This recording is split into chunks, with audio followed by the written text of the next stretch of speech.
நடைபெறக்கூடிய ரஜபுடைய மாதத்தில் அல்லாஹ் நம் அனைவருக்கும் பரக்கத் செய்வானாக. எதிர்வரக்கூடிய ஷாபானுடைய மாதத்தில் அல்லாஹ் நம் அனைவருக்கும் பரக்கத் செய்வானாக. புனிதமான ரமதானுடைய மாதத்தை அடைந்து அமல் செய்யக்கூடிய, இறைவனின் நெருக்கத்தை பொருத்தத்தை பெற்று வாழக்கூடிய நன்மக்களாக அல்லாஹ் நம்மையும் நமது குடும்பத்தார்களையும் ஆக்கி தந்து நல்லருள் புரிவானாக. ஆமீன் ஆமீன் யா ரப்பல் ஆலமீன். கண்ணியமிக்க அல்லாஹ்வின் நல்லடியார்களே, அல்லாஹ் ஜல்ல ஷானஹு தஆலா திருமறையில் வஅஃபு பில் ஆஹது, நீங்கள் வாக்குறுதிகளை ஒப்பந்தங்கள் செய்தால், வாக்குறுதிகள் கொடுத்தால் அந்த வாக்குறுதிகளை நிறைவேற்றி விடுங்கள் என்று சொல்லிவிட்டு, இன்னல் அஹத கான மஸ்ஊலா, நிச்சயமாக அந்த வாக்குறுதியை குறித்து நீங்கள் கேள்வி கேட்கப்படுவீர்கள் என்று அல்லாஹ் குர்ஆனில் பேசுகிறான். இந்த ஒப்பந்தம் வாக்குறுதி என்பது அல்லாஹுக்கும் அடியார்களுக்கும் மத்தியில் இருக்கக்கூடியதாக இருக்கலாம், அல்லது அடியார்களுக்கும் மத்தியில் இருக்கக்கூடிய ஒப்பந்தங்களாக இருக்கலாம். நாம் ஒரு இடத்தில் நான் இதை செய்து விடுகிறேன், நான் இதை சொல்லி விடுகிறேன், நான் இதை தந்து விடுகிறேன், நான் இதை வாங்கிக் கொள்ளுகிறேன் என்று வியாபாரத்தின் அடிப்படையில், குடும்பத்தில் சம்பந்தம் என்கிற அடிப்படையில் ஏதாவது ஒரு இடத்தில் ஏதாவது ஒரு செயல்பாடுகளில் ஒரு மனிதன் ஒரு வாக்குறுதியை முன்மொழிகிறான் என்று சொன்னால், அந்த விஷயத்தை அவன் தனக்குத்தானே கடமையாக்கி கொண்டவனாக மாறிவிடுகிறான். அது குறித்து நாளை அல்லாஹ்விடத்தில் கேள்வி கணக்கு கேட்கப்படும் என்பதைத்தான் இந்த வசனம் சொல்லுகிறது. ஒருவேளை நாம் சொன்ன சொல்லிலோ அல்லது நாம் கொடுத்த வாக்குறுதியிலோ மாற்றம் செய்கிற பொழுது அல்லாஹ் அதை கண்டிக்கிறான். அல்லாஹ் வேறொரு வசனத்துல பேசும் பொழுது சொல்றான், மக்களில் ஒரு சிலர் இருக்கிறார்கள், மன் ஆஹதல்லா, அவர்கள் அல்லாஹ்விடத்தில் ஒப்பந்தம் செய்கிறார்கள். என்ன ஒப்பந்தம் செய்யறாங்க? லயின் ஆதானா மின்பதலிகி, எங்களுக்கு அல்லாஹ் பொருளாதாரத்தை கொடுத்தார். அது அல்லது எப்படின்னா, இதை நாம் எப்படி விளங்குறோம்னா, வியாபாரத்தில் எங்களுக்கு லாபம் கிடைத்தால், அல்லாஹ் உங்களுக்கு ஏதாச்சும் வருமானத்தை சொத்துல பங்கு கிடைத்தாலோ அல்லது வியாபாரத்தில் லாபம் கிடைத்தாலோ, நாங்கள் தர்மம் செய்வோம், அல்லாஹுடைய பாதையில் சதகா செய்வோம், நாங்கள் சாலிஹீன்களாக நல்லவர்களாக ஆகிவிடுவோம் என்று அல்லாஹ்விடத்தில் ஒரு சில மக்கள் ஒப்பந்தம் செய்வார்கள். அல்லாஹ் என்ன செய்வான்? அவர்கள் கேட்டதை அவர்களுக்கு கொடுத்து விடுவான். வியாபாரத்துல லாபத்தை கொடுத்து விடுவான், சொத்துல பங்கு வரணும்னு எதிர்பார்ப்பாங்க, பங்கை கொடுத்து விடுவான். ஏதாச்சும் ஒரு பெரிய ஆர்டர் கிடைச்சா நல்லா இருக்கும், ஒரு பெரிய லாபம் கிடைச்சா நல்லா இருக்கும் என்று எதிர்பார்ப்பார்கள், அதை கொடுப்பான். அல்லாஹ் தொடர்ந்து அடுத்த வசனத்துல சொல்லும் பொழுது சொல்லுகிறான், அவர்கள் கேட்டதை அவர்களுக்கு நாம் கொடுக்கிற பொழுது பஹிலு பிஹி, அதில் அவர்கள் கஞ்சத்தனப்படுவார்கள் என்று சொல்றான். பஹிலு பிஹி ஃபதவல்லவஹும் முஅரிதுன், அல்லாஹ்வை அவர்கள் புறக்கணித்து விடுவார்கள். அதாவது நமக்கு தேவை வருகிற வரைக்கும் அல்லாஹ்விடத்தில் நாம் பேசுவோம்.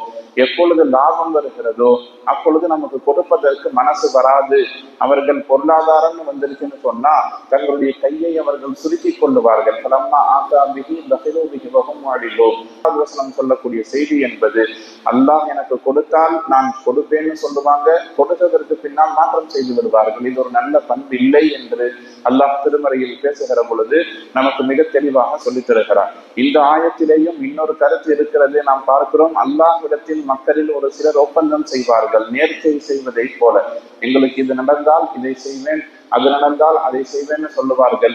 சொன்னால் அது அவர்களின் மீது கடமை, அதை அவர்கள் நிறைவேற்ற மாட்டார்கள்.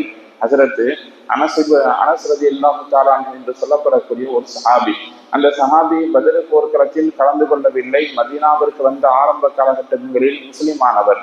அந்த நேரத்தில் அவர் பத்ர் போர்க்களத்தில் கலந்து கொள்ளாமல் ரசூலுல்லாஹ் வந்து சொல்றாங்க, யா ரசூலுல்லாஹ், நீங்கள் போருக்காக போனதாக எனக்கு தெரியல, நீங்கள் வியாபார கூட்டத்தை மறிப்பதற்காக வேண்டி சென்றீர்கள் என்றுதான் நான் கொஞ்சம் பொறுப்போக்காக இருந்தேன் என்று சொல்லிவிட்டு அவர் சொல்றார், இது மாதிரியான சூழ்நிலை இன்னொரு தடவை ஏற்பட்டால் நான் எப்படி நடந்து கொள்ளுவேன் என்பதை அல்லாஹ் அறிந்து கொள்ளுவான். அதாவது இதுக்கு மேல போரணி ஏற்பட்டால் நான் சரியாக நடந்து கொள்ளுவேன் என்று அவர் அல்லாஹ்வின் பெயரால் ஒரு ஒப்பந்தம் செய்கிறார்.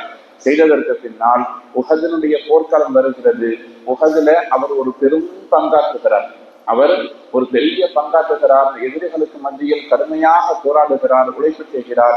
அல்லாஹு ஜல்ல ஷானஹு தஆலா அவரை பாராட்டி குர்ஆனில் வசனத்தை இறக்கி வைக்கிறார்.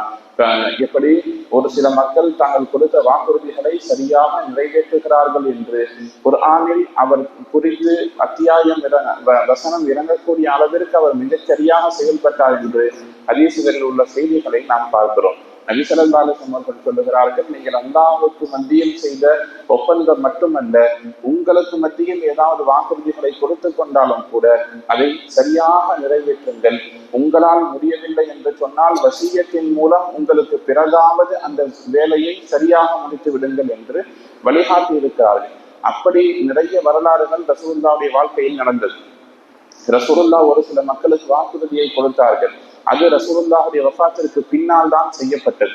உதாரணத்துக்கு ஜாபிர் ரலியல்லாஹு தஆலா என்று சொல்லப்படக்கூடிய ஒரு சஹாபி, அவர்களிடத்தில் நபி ஸல்லல்லாஹு அலைஹி வஸல்லம் அவர்கள் சொல்வார்கள், பஹ்ரைன் என்கிற நாடு கைப்பற்றப்படுகிற பொழுது நமக்கு நிறைய செல்வம் கிடைக்கும். நான் உங்களுக்கு இவ்வளவு கொடுப்பேன், இவ்வளவு கொடுப்பேன், இவ்வளவு கொடுப்பேன் 3 தடவை கையை இப்படி தூக்கி கீழே போடுவதை போல ரசூலுல்லாஹி ஸல்லல்லாஹு அலைஹி வஸல்லம் சொல்லுவார். அது நபியினுடைய காலத்தில் நடைபெறவில்லை. அதற்கு பின்னால் அபூபக்கர் சித்திக் ரலியல்லாஹுடைய காலம் வருகிற பொழுது பஹ்ரைன் வெற்றி கொள்ளப்பட்டது. அப்பொழுது அபூபக்கர் சித்திக் ரலியல்லாஹு சொல்லுவாங்க, ரசூலுல்லாஹ் யாருக்காவது வாக்குறுதி கொடுத்திருந்தால் வந்து கேளுங்கள்னு சொல்லுவாங்க. ஜாபிர் ரலியல்லாஹு வருவார்கள், இந்த விஷயத்தை சொல்லுவார்கள். அப்படியே அபூபக்கர் சித்திக் ரலியல்லாஹு தஆலா முன்னால் குவிந்திருக்கக்கூடிய செல்வத்தை வாரி வாரி 3 தடவை அவர்களுக்கு கொட்டி கொடுப்பார்கள். இது ஹதீசுகளில் பதிவு செய்யப்பட்ட செய்தி. நபி ஸல்லல்லாஹு அலைஹி வஸல்லம் கொடுத்த வாக்குறுதியை அவர்களுடைய வஃபாத்திற்கு பின்னால் அபூபக்கர் சித்திக் ரலியல்லாஹு தஆலா அவர்கள் நிறைவேற்றினார்கள். அதே போல மக்காவிலிருந்து மதீனாவுக்கு ஹிஜ்ரத் செய்து வருகிற பொழுது சுராகா என்கிற நபர் நபி ஸல்லல்லாஹு அலைஹி வஸல்லம் அவர்களை பின்னால் துரத்தி கொண்டு வருவார். ஒரு கட்டத்தில் அந்த சுராகாவிடத்தில் நபி ஸல்லல்லாஹு அலைஹி வஸல்லம் அவர்கள் சொல்லுவாங்க, கிஸ்ரா நாட்டில் இருக்கக்கூடிய மன்னரின் கை காப்பை நான் உனக்கு தருகிறேன், இதற்கு மேல் எங்களை நீ பின்தொடர்ந்து வராதேன்னு சொல்லுவாங்க. அவர் ரசூலுல்லாஹ்வுடைய வாக்குறுதியை நம்பி அங்கிருந்து சென்று விடுவார். ரசூலுல்லாஹ் வஃபாத் ஆவார்கள். அபூபக்கர் சித்திக் ரலியல்லாஹு ஆட்சிக்கு வந்து அவரும் வஃபாத் ஆவார்கள். உமர் ரலியல்லாஹு ஆட்சிக்கு வருகிற பொழுது பஹ்ரைன் நாட்டின் அந்த கிஸ்ரா நாட்டை வெற்றி கொள்ளப்படும். அந்த அரசரின் கை காப்புகள் கொண்டு வரப்படும். அந்த சுராக்காவை அழைத்து வந்து ஹஜ்ரத் உமர் ரலியல்லாஹு தஆலா அவர்கள் அந்த காப்பை ஒப்படைப்பார்கள். அதாவது ரசூலுல்லாஹ்வுடைய மரணத்திற்கு பின்னால் அவர்களுடைய வாக்குறுதி நிறைவேற்றப்பட்டதை இந்த ஹதீஸில் நாம் பார்க்கிறோம். எனவே ஒரு முஃமினுக்கு அழகான பண்பு என்பது தான் சொன்ன சொல்லை மிகச் சரியாக உண்மைப்படுத்தி வைக்க வேண்டும். அப்பொழுதுதான் இந்த உலகத்தில் நம்பிக்கையையும் நாணயத்தையும் பின்பற்ற முடியும். ஈமான் என்பதே நம்பிக்கை. அந்த நம்பிக்கை என்பது நமக்கு பிறரின் மீது இருக்க வேண்டும், நமக்கு அல்லாஹ்வின் மீது இருக்க வேண்டும், பிற மக்களுக்கு நம்மின் மீது நம்பிக்கை இருப்பதற்கு ஒப்ப நம்முடைய செயல்பாடுகளை அமைத்துக் கொள்ள வேண்டும். அவன்தான் உண்மையான முஃமினாக இருக்க முடியும். எல்லாம் வல்ல ரப்புல் ஆலமீன் அல்லாஹ் ஜல்ல ஷானுஹு தஆலா துன்யாவில் வாழுகிற காலகட்டங்களில் நம்முடைய சொல்லை செயலை பரிபூரணமானதாக பரிசுத்தமானதாக ஆக்கி அல்லாஹ் ரசூலுக்கு பொருத்தமான வாழ்க்கை வாழக்கூடிய நன்மக்களாக நம் அனைவரையும் ஆக்கி நல்லவர்கள் புரிவானாக. வாஹிரு தஅவானா அனில் ஹம்துலில்லாஹி ரப்பில் ஆலமீன்.